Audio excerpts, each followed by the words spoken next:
기도하시겠습니다. 하나님 아버지 감사합니다. 우리 귀한 성도님들 다시 말씀의 자리로 불러주시고 하나님 바라보며 나아갈 수 있도록 허락하여 주시니 참으로 감사드립니다. 하나님 이 시간 말씀이 선포될 때 오직 성령님께서 주관하여 주셔서 이 말씀 가운데 우리에게 주시는 음성이 들리는 귀한 시간 되게 하여 주시고 말씀을 통하여 우리의 마음이 새로워지고 말씀을 통하여 우리의 삶이 새로워지며 말씀을 통하여 우리가 주님 붙들고 나아가게 되는 귀한 역사를 이루어 주옵소서. 우리 주님 예수님의 이름으로 기도합니다. 아멘.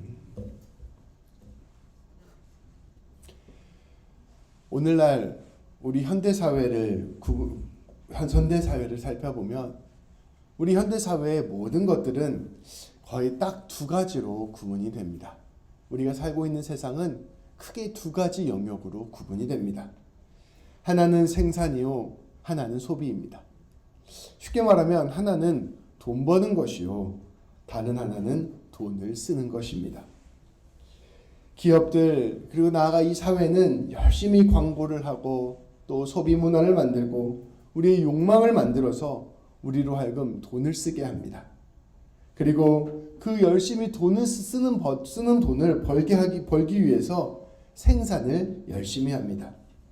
생산이 많아지면 그것을 또 잘 소비할 수 있도록 나라는 더 돈을 찍어내고 이 돈이 더 늘어나면 소비가 더 늘어나고 다시 그 돈을 벌기 위해서 열심히 생산을 해냅니다. 한편으로는 열심히 물건을 생산하는 것, 또 한편으로는 열심히 물건을 사는 것, 이것이 우리가 살아가는 세상입니다. 그것을 서로 열심히 해서 점점 풍성한 세상을 만들어가는 것이죠. 돈을 쓰고 벌고 쓰고 하는 것을 열심히 되풀이해서 버는 것도 많아지고 쓰는 것도 많아지는 것을 우리는 경제성장이라고 부릅니다. 그래서 우리는 산업혁명 이후부터 거의 200~300년 동안 쉬지 않고 꾸준히 경제성장을 해왔어요. 다른 한편으로 말하면 끊임없이 생산을 쭉 늘려오고 끊임없이 소비를 쭉 늘려오는 그런 세상 가운데 살고 있다고 보는 것이죠. 이렇게 생산과 소비에 완전히 젖어준 우리는 모든 것을 돈을 버는 것과 돈을 쓰는 것에 맞추어 생각합니다. 우리의 모든 생각도 둘 중에 하나인 거예요. 하나는 돈을 어떻게 하면 벌 것인가, 또 다른 하나는 돈을 어떻게 하면 쓸 것인가. 이 두 가지가 거의 우리의 생각을 차지하고 있는 거의 대부분이라 볼 수 있죠. 그래서 우리는 우리 자신을 평가할 때 내가 돈을 얼마나 벌 수 있는 사람이냐 이렇게 평가를 하고요. 또 내가 나 자신을 평가할 때 내가 얼마나 돈을 쓸 수 있는 사람이냐라고 자신을 평가합니다. 또 내 곁에 있는 내 이웃을 대할 때에도 이 사람이 얼마나 돈을 벌 수 있는 사람이냐, 또 다른 말로 하면 이 사람이 나에게 얼마나 돈을 벌게 해줄 사람이냐 이렇게 평가하고요. 또 이 사람이 얼마나 돈을 쓸 수 있는 사람이냐 이걸 가지고 그 사람을 평가합니다. 심지어 우리는 하나님을 만날 때에도 그렇게 생각하게 됩니다. 하나님이 나에게 얼마나 돈을 벌게 해주는가, 하나님이 나에게 얼마나 도움이 되는가, 하나님이 나에게 얼마나 복을 주시는가, 또 내가 그 하나님의 마음을 움직이기 위해서 나는 무엇을 해야 하는가 생각하는 것이죠. 머릿속에 가득한 경제관념으로 모든 것들을 생각하는 것입니다. 가만히 곰곰이 생각해보면 우리가 살아가는 세상이 전부 다 이걸로 가득 차 있다는 것을 알 수가 있어요. 이 전부 다 돈을 버는 것과 돈을 쓰는 것으로 가득 차 있습니다. 그런데 오늘 말씀은 그런 우리들의 생각, 우리들의 기본적인 가치관을 완전히 뒤집는 예수님의 말씀입니다. 예수님께서는 주님을 믿고 따르는 것은 그러한 것이 아니라는 것을 우리에게 분명히 가르쳐 주십니다. 이러한 예수님의 가르침을 진지하게 들을 때 우리는 마음속에서 뒤집어지는 경험을 해야 됩니다.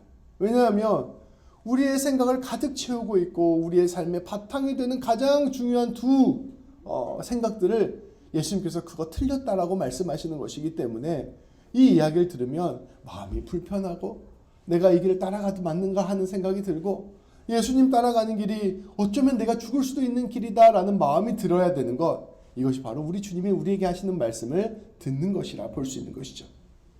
예수님의 가르침을 진지하게 들을 때 우리는 주님의 부르심에 응답하여 이 세상의 가르침, 세상의 방식이 아니라 주님의 부르심에 응답하여 따라갈 수 있는, 주님을 따를 수 있는 사람이 됩니다. 오늘 말씀을 함께 살펴보겠습니다. 먼저 57절, 58절입니다. 우리 같이 함께 읽겠습니다.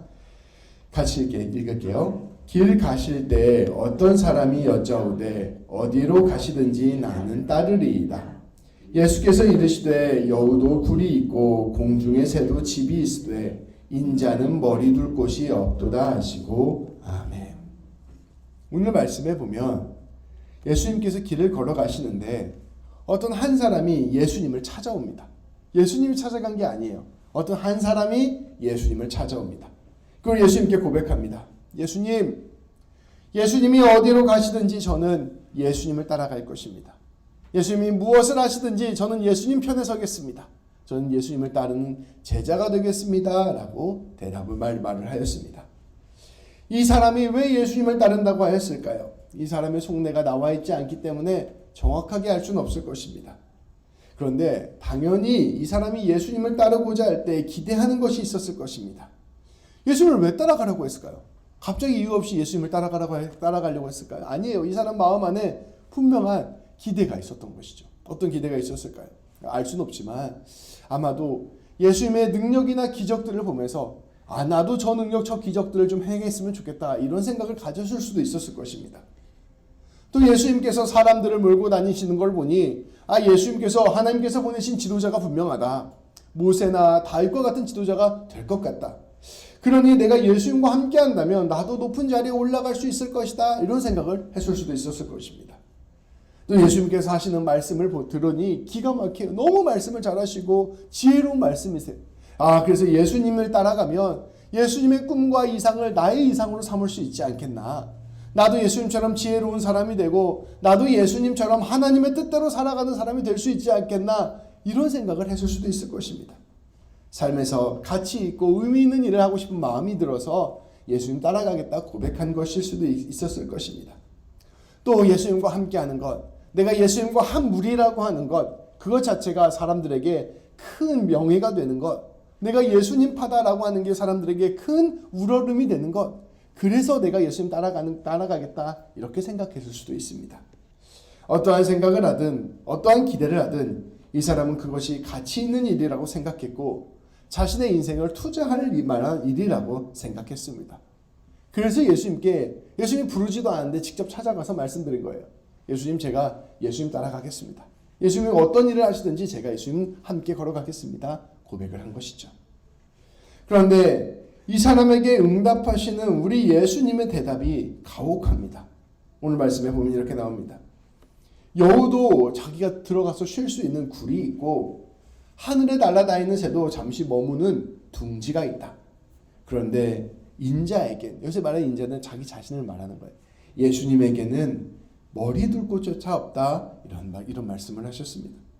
이러한 말은 이러한 뜻이었습니다. 너 지금 나 따라온다고 했는데 너 나 따라온다는 것이 무슨 뜻인지 알고나 그 말 지금 하는 것이냐. 나 따라온다는 것은 이제부터 네가 광야의 삶을 사는 것이요 나그네의 삶을 사는 것이다. 네가 원하고 생각하고 기대하는 것, 그 모든 것, 어느 것 하나도 얻을 수 없다는 것을 의미하는 것이다. 세상이 말하는 성공, 세상이 자랑하는 칭찬들을 내려놓는 것이다. 오히려 너는 나 따라다니면 이제부터 쉴 만한 집 하나 얻지 못하는 삶이 될 것이다. 어느 자리에 한 곳에 안정적으로 살지 못하는 삶이 될 것이다. 주변 사람들이 너를 비방할 것이고 주변 사람들이 너를 의심할 것이고 심지어 주변 사람들이 너를 핍박해서 의지할 곳 하나 없는 삶을 살게 될 것이다.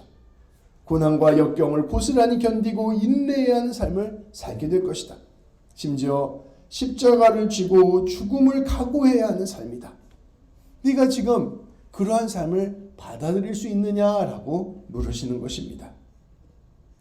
우리가 주님께 내가 이러한 것 저러한 것을 드리겠습니다 할 때에는 우리에게 내심 품는 마음이 있습니다. 주님께서 이러한 저러한 것으로 응답해 주시겠지. 저에게도 그런 마음이 있어요. 이렇게 작은 교회에서 열심히 목회하고 주님 섬기고 주님 위해서 최선을 다하며 우리 주님께서 언젠가 우리 교회 부흥시켜 주시겠지. 언젠가 우리 교회 다시 풍성하게 해주셔서 많은 사람들에게 은혜 끼치고 나도 훌륭한 목사다라는 소문을 들을 수 있겠지. 이런 마음이 내심 제 안에도 있어요. 근데 우리 주님께서 이런 말씀하시는 것입니다. 아니, 너 아무것도 얻을 수 없을 수도 있어. 너 망할 수도 있어. 그냥 그렇게 살다가 별 볼 일 없는 인생 살다가 죽을 수 있어. 너 그거 알고 지금 나 따라온다고 말하는 거냐? 라고 말씀하시는 거예요. 내가 주님께서 이러한 것들을 드리면 주님께서 이러한 것들을 보상해 주시겠지 하는 그 마음을 뒤집으시는 것입니다. 내가 투자한 만큼 그에 받는 보상을 기대하는 마음, 그것을 뒤집어 주시는 것이죠. 우리가 이 세상을 살아갈 때 돈을 많이 지불하면 그에 만큼 좋은 물건을 얻습니다. 그런 것처럼 내가 주님께 많이 드리면 그만큼 좋은 것을 얻게 되겠지, 이런 생각을 하게 되는 것이죠. 그런데 우리 주님께서는 그것이 아니라 주님을 따르면 모든 것을 이룰 수 있다고 말씀하고 계시는 것입니다. 우리의 기브 앤 테이크의 방식을 뒤집으시는 것입니다. 네가 나를 따라오겠냐? 그래도 네가 나를 따라오겠냐? 그래도 네가 나와 함께 걸어가겠느냐? 라고 물으시는 것입니다. 호기롭게 예수님 저는 주님 따라가겠습니다 라고 하는 그 사람의 생각을 뒤집으시는 것, 그것이 바로 우리 예수님의 말씀이셨습니다. 이어지는 59절 60절 말씀은 이와 반대의 상황이 펼쳐집니다. 우리 59절 60절 말씀을 이제 다시 한번 다 같이 읽도록 하겠습니다. 같이 읽게요. 또 다른 사람이 나를 따르라는지니 그가 이르되 나로 먼저 가서 내 아버지를 장사하게 허락하옵소서. 이르시되 죽은 자들로 자기의 죽은 자들을 장사하게 하고 너는 가서 하나님의 나라를 전파하라 하시고 아멘. 저는 이 말씀을 보면서 예수님께서 지금 밀당을 하시나 하는 생각이 들었습니다. 앞서 57절 58절 말씀에서는 예수님 따르겠다고 찾아오는 사람에게 굳이 너 나 따라오면 망하는데 같이 갈 거야? 라고 물어보신다면, 이 59절 60절 말씀에서는 예수님께서 별로 가고 싶어 하지 않는 사람에게 굳이 찾아가서 나를 따라오라고 말씀하시는 내용입니다. 예수님께서는 어떤 사람을 찾아가셨습니다. 그리고 말씀하십니다. 너는 이제부터 나를 따라와라. 어쩌면 이 사람은 앞서 나온 그 사람처럼 그 사람과 같은 의욕이 없는 사람이었을 수도 있습니다. 나는 예수님 따라갈 마음이 없고 그냥 예수님 기적하는 것 옆에서 지켜보고 예수님께서 놀라운 말씀하시는 거 지켜보고 그냥 밖에서 이렇게 보고 있는 사람인데, 갑자기 예수님께서 나에게 찾아오셔서 너 지금부터 나를 따라와라 말씀하고 계시는 것입니다. 그런데 이 예수님의 부르심을 들었을 때 이 사람이 흔쾌히 대답했을까요? 전혀 그런 마음이 들지 않았던 것입니다. 그래서 주님 저는 예수님 따를 생각이 없습니다 라는 말을 뒤집어서 바꾸어서 이렇게 얘기합니다. 주님 저에게는 해야 할 일이 있습니다. 저희 아버지가 지금 얼마 전에 돌아가셨습니다. 유대인들 그 10계명의 5번째 계명이 내 부모를 공경하라입니다. 그래서 아버지가 돌아가시면 우리나라 예전에 조선시대에 3년상 했던 것처럼 1년 정도는 그 아버지의 돌아가심을 함께 슬퍼하면서 아무것도 안 하고 대기하는 그런 해를 보냈습니다. 그러니까 이 시간들을 자기가 보내고 있다는 거예요. 주님 저를 불러주신 것은 참 좋은데 주님 저에게는 아직 할 일이 있고 우리 아버지 장례를 치러야 되니 주님 저는 지금 하기는 어려울 것 같습니다. 이렇게 대답을 한 것이죠. 그런데 예수님께서는 이러한 상황에 있는 사람을 개의치 않고 부르십니다. 그리고 이해하기 어려운 말씀을 하십니다. 죽은 사람의 장례는 죽은 자들에게 맡겨두어라. 그리고 너는 나와 같이 가서 하나님 나라를 전파하자. 아버지를 기리는 그 일을 멈추고 네가 중요하다고 생각하는 그 일을 멈추고 예수님의 부르심에 응답하여 나를 따라오라 명령한 것입니다. 이것은 우리의 통념과 상식을 넘어서는 일이었습니다. 아버지의 장례를 치르는 일은 충분히 이해받을 수 있는 일이었습니다. 삶에서 이보다 더 중요한 일은 거의 없기 때문입니다. 그런데 우리 예수님께서는 그것마저도 내려놓고 주님을 따르라 명령하셨습니다. 주님을 따르는 일이 어떠한 일보다 중요하고 어떠한 일보다 시급하며 어떠한 일보다 핵심이기 때문입니다. 이것을 우리의 삶에 조금 더 깊숙이 적용해 보면 이렇게 볼 수 있습니다. 우리의 인생에서 무엇보다 중요한 일은 무엇일까요? 앞서 말씀드린 바와 같이 먹고 사는 일입니다. 돈을 벌고 돈을 쓰는 일이 우리 인생에서 가장 중요한 일이에요. 그것 하느라 우리가 딴 일 할 겨를이 없습니다. 그래서 주님 저는 아직 이것을 해야 됩니다. 이것이 중요합니다. 이렇게 해서 말씀하고 계시는데, 먹고 사는 일은 먹고 사는 것만 생각하는 사람들에게 맡기고 너는 나를 따르라 말씀하시는 것이죠. 예수님께서는 우리가 속해 있는 그 삶의 집중의 포커스를 떨어져 나와서 너에게 있어서 정말 중요한 일을 해야 한다라고 말씀하고 계시는 것입니다. 예수님께서는 의미심장한 말씀을 하십니다. 죽은 사람의 일은 죽은 사람에게 맡기고 너는 하나님의 나라를 전파하라. 언제까지 먹고 사는 문제에만 네 마음을 다 쓰다가 죽을 때까지 기다리겠느냐? 언제까지 이 세상의 가치관에만 완전히 빠져서 다음에요 이렇게만 말하고 살겠느냐? 이제 그것들은 세상에게 맡기고 너는 지금 내가 말하는 주님의 명령에 귀를 기울이라 말씀하고 있는 것입니다. 우리 하나님께서는 말씀하시는 것입니다. 너는 이제 생명을 살리는 일을 하여라. 너는 이제 생명을 전하는 일을 하여라. 너의 시선과 너의 마음을 하나님께 드리고 예수님 따라가는 길에 기꺼이 너를 헌신해라 말씀하시는 것입니다.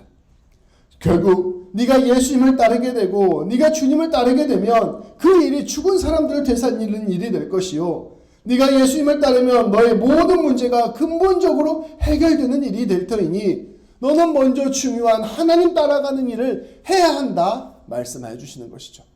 이것을 다른 말로 하면 먼저 그의 나라와 그의 의를 구하라는 것입니다.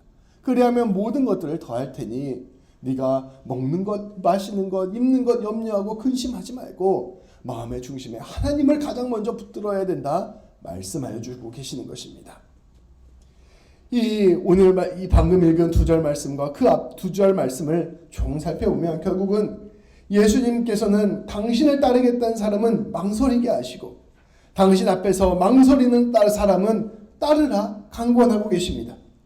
예수님을 따르긴 하지만 예수님을 따르면서 여전히 먹고 사는 문제를 위하여 예수님을 따르려고 하는 사람은 그거 아니다. 그렇게 예수님 따르는 거 아니다 라고 말씀해 주시는 것이고요. 또 예수님 관심 없습니다. 저는 지금 먹고 사는 문제만 관심 있습니다. 이렇게 생각하는 사람에게는 아니다. 그것만 있는 게 아니라 그것보다 훨씬 더 중요한 문제가 있다. 예수님 따라야 된다 말씀하고 계시는 것입니다. 우리 예수님께서는 어떠한 방식이든지 가장 먼저 예수님을 붙들고 나아가는 길, 그 좁은 길로 걸어가라 말씀하고 계시는 것입니다.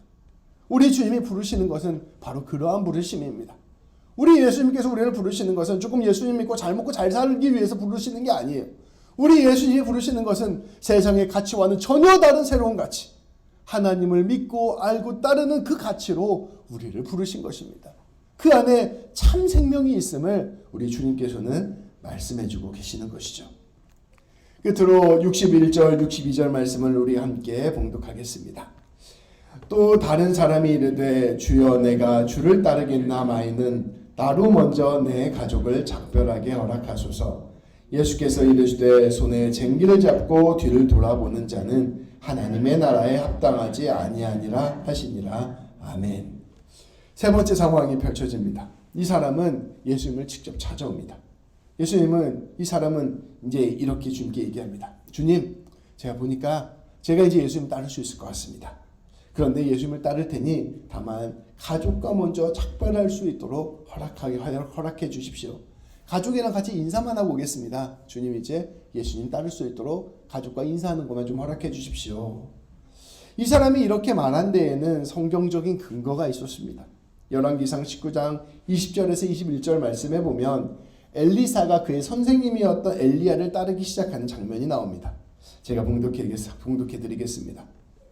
그러자 엘리사는 소를 그냥 두고 엘리야에게 달려왔다. 그리고 이렇게 말하였다. 부모님께 작별 인사를 한 후에 당신을 따라가겠습니다. 허락하여 주십시오. 그러자 엘리야가 말하였다. 어서 가보게. 내가 어찌 작별 인사를 금하겠는가. 엘리사는 엘리야를 따라 집으로 돌아가서 황소 2마리를 잡고 쟁기를 부수어 그 고기를 구워 사람들을 대접하였다. 그리고 나서 엘리사는 엘리야를 따라 나서 그의 제자가 되었다. 이 공동 번역이 조금 쉽게 해석이 돼서 이걸로 가져왔어요. 엘리사는 자신의 선생님이었던 엘리야를 따르기 직전에 부모님께 작별 인사를 하겠다고 허락을 구하였습니다. 근데 엘리야가 이 허락을 당연한 듯이 허락해 주셨습니다. 어서 가보게. 내가 어찌 작별 인사를 금하겠는가. 그래서 엘리사는 부모님께 고기를 대접하고 난 후에 엘리야를 따르기 시작했습니다. 이게 굉장히 인간적이고 당연한 일이잖아요. 근데 오늘 우리가 읽은 말씀에 나오는 이 사람은 이와 같은 말씀을 기억하고 예수님께 부탁을 한 것이었습니다. 예수님, 저도 엘리사처럼 당신을 따르겠습니다. 그러니 집에 가서 인사만 하고 오게 해주십시오. 인지상정으로는 당연히 허락해 줄 수 있는 일이었습니다. 그 전례가 있잖아요. 그런데 예수님께서는 너무나도 단호하게 잘라 거절하였습니다. 예수님께서 이렇게 말씀하십니다.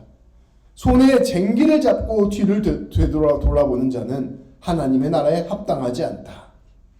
이 쟁기를 갈 때요, 계속해서 쟁기를 보면서 앞을 쭉 보면서 가야 쟁기가 밭을 일자로 쭉 갈 수가 있다고 합니다. 근데 쟁기 보다가 오른쪽 봤다가 왼쪽 봤다가 뒤돌아봤다 이러면 이 쟁기질이 삐뚤삐뚤해져서 이 쟁기질이 일자로 안 가고 막 삐뚤삐뚤해져서 이 쟁기질이 실패한대요. 그래서 쟁기질을 할 때는 항상 앞을 바라보면서 집중해서 밭을 갈아야 된다고 합니다. 예수님께서는 이 쟁기질의 비유로 말씀하신 것입니다. 너가 나를 따르기로 하였다면 좌고우면하지 말고 다른 것에 한눈 팔지 말고 이제 나에게 집중하여라. 그러한 사람만이 하나님의 나라를 따를 수 있는 사람, 전할 수 있는 사람이 될 수 있다. 우리가 예수님을 따르기로 결심하면 그 순간 우리에게 해야 할 일이 생각납니다. 그 순간 주님을 따르는 것보다 급해 보이는 일들이 나타납니다. 그리고 그러한 일들은 대체적으로 매우 중요한 일처럼 보입니다. 예수님 따라가기 시작하면 얼마나 오랫동안 이제 가족 못 보겠어요. 당연히 부모님께 인사하는 건 엄청 중요한 일이잖아요. 그렇게 매우 중요한 것처럼 보이는 일들이 주변에 많이 나타난다는 것입니다. 그런데 우리 예수님께서는 말씀하십니다. 네가 예수님 따르기로 생각했다면, 예수님 붙들고 나아가기로 생각했다면 우선순위를 정하여라. 집중하여라. 그리고 주님께 모든 것들을 맞추고 주님을 따라가야 한다. 말씀하여 주시는 것입니다. 이러한 집중의 모습을 가장 잘 보여주신 분은 바로 우리 예수님입니다. 우리 예수님께서는 오로지 하나님의 말씀에 순종하는 일에 자신의 온 마음과 뜻을 집중하였습니다. 십자가의 길을 걸어가는 그 순간까지 다른 것들 다 내려놓고 주변 바라보지 않고 하나님께 집중하여 그 길을 완성하셨습니다. 주님은 그렇게 하나님의 뜻을 이루어낼 수 있었습니다. 오늘 말씀을 바라보며 우리는 우리의 삶에 무엇을 집중해야 되는가, 무엇을 우선순위로 두어야 되는가, 무엇에 흔들리지 않아야 되는가를 결정해야 됩니다. 그리고 내 삶에 걸어갈 길을 정하였다면 쟁기를 잡고 걸어가듯이 앞을 정확히 집중하고 하나님께로만 또박또박 걸어가는 그러한 삶을 살아야 되는 것입니다. 오늘 말씀을 바라보며 우리는 오늘 우리 주님이 우리를 부르시는 이 시간에 우리가 주님께 어떻게 응답해야 될지, 우리가 주님을 어떻게 따라가야 될지를 생각해 볼 수 있습니다. 우리 주님이 우리를 부르실 때 우리는 가장 먼저 우리가 갖고 있는 기존의 생각의 틀을 내려놓아야 합니다. 머릿속에 가득 찬 것. 어떻게 하면 돈을 벌 수 있을까? 어떻게 하면 돈을 잘 쓸 수 있을까? 이 두 가지 생각보다 먼저 하나님을 생각해야 합니다. 첫 번째로는 마치 소비하듯이 투자하듯이 내가 하나님께 무엇인가를 드리며 무엇인가를 되돌려 받을 수 있겠지 하는 마음을 내려놓아야 합니다. 하나님은 우리와 거래하지 않으십니다. 하나님은 결코 우리의 손아귀에 잡히지 않으십니다. 내가 하나님께 이런 것들을 예상하면 하나님께서 이러한 것을 돌려주시겠지, 이렇게 생각하면 백전백패합니다. 하나님은 우리 머리 꼭대기에 계신 분이십니다. 우리 하나님께서 우리에게 원하시는 것은 우리의 전적인 헌신입니다. 주님, 내가 주님 따라가면 쉴 굴도 없겠고 둥지도 없겠고 안식처도 없겠고 머리 둘 곳도 없겠지만 제가 하나님께 제 모든 삶을 내어드릴 테니 하나님께서 저 잡아주시고 붙들어주시고 저 인생을 책임져 주옵소서. 제가 의지하는 건 하나님 한 분뿐입니다 라고 생각하며 좌고우면하지 않고 계산하지 않고 자기를 던지는 믿음이 있어야 됩니다. 그것만이 하나님께서 받아주시는 믿음이에요. 계산하면 하나님께서 그 계산을 뒤집으십니다. 둘째로는 우리가 주님께서 우리에게 필요로 부르실 때 우리가 이제껏 인생에서 필요하다고 생각해왔던 것, 그 모든 것들을 내려놓아야 합니다. 돈이나 명예나 성공이나 권세나 인정이나 인간관계나 그 모든 것들에 앞서 예수님의 부르심이 가장 중요하다는 것을 믿음으로 받아들여야 됩니다. 이게 무슨 뜻이냐면요, 먹고 사는 문제보다 하나님이 더 중요하다는 걸 받아들여야 돼요. 먹고 사는 문제보다 하나님이 더 중요하다는 걸 받아들여야 됩니다. 하나님께 생명이 있다는 것을 믿음으로 붙들고 나아가야 됩니다. 하나님이 먹고 사는 문제보다 더 중요하다는 것을 믿음으로 붙들어야 돼요. 그때 우리가 비로소 주님이 원하시는 주님의 일들을 감당할 수 있는 사람들이 됩니다. 그리고 세 번째로 주님의 부르심에 응답하기로 결단했다면 좌고우면하지 않고 주님께 집중해야 됩니다.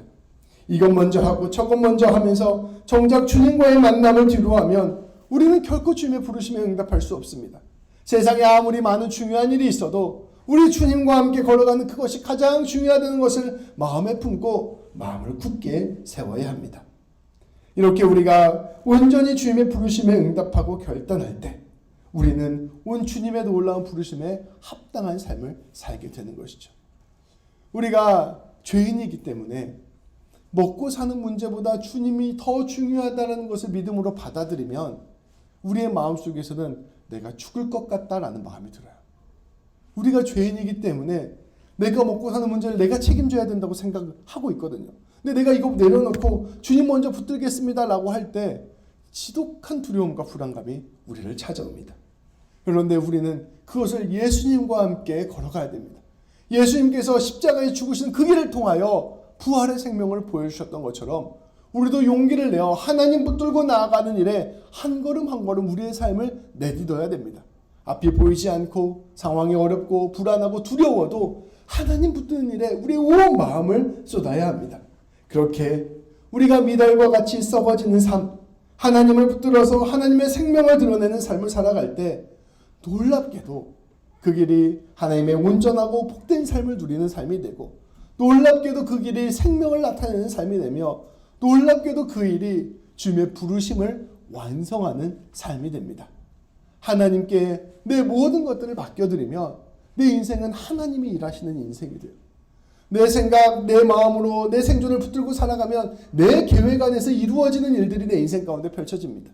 근데 내가 이걸 내려놓고 하나님께 내 인생 다 맡겨드리면 하나님이 이루어 가신 일들이 내 인생 가운데 펼쳐집니다. 근데 이것은 계획하지도 못하고 뜻하지도 못했던 크고 놀랍고 은밀한 비밀이 이루어지는 것이죠.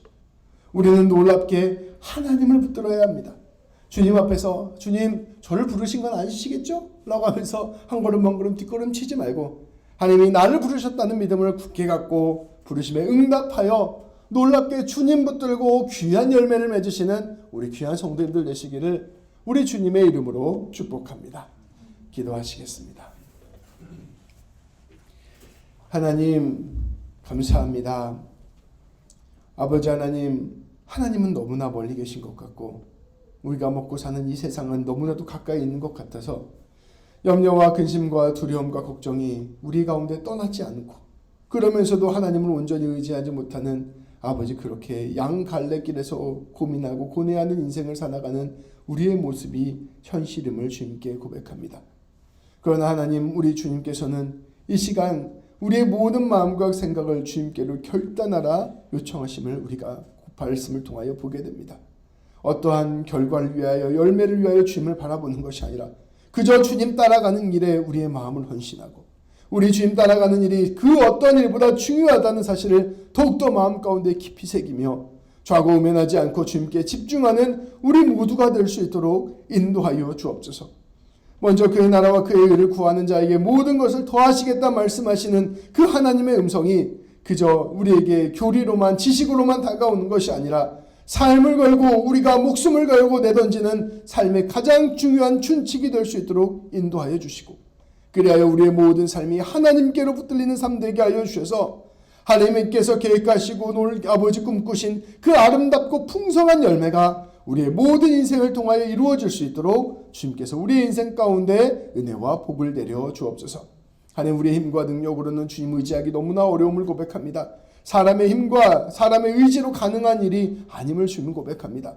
하나님, 우리 귀한 성도님들과 저에게 성령 충만함의 은혜를 더해 주시고 은혜 충만함을 더하여 주셔서 하나님, 우리가 그렇게 믿음으로 나아갈 수 있도록 되어지는 귀한 삶 살아갈 수 있도록 도와주시고, 하나님, 한 걸음 한 걸음 주님 붙들고 주님의 놀라운 뜻을 이루어가는 우리 모두가 될 수 있도록 끝까지 우리를 붙들어 주시고 책임져 주옵소서. 우리 주님 예수님의 이름으로 기도합니다. 아멘.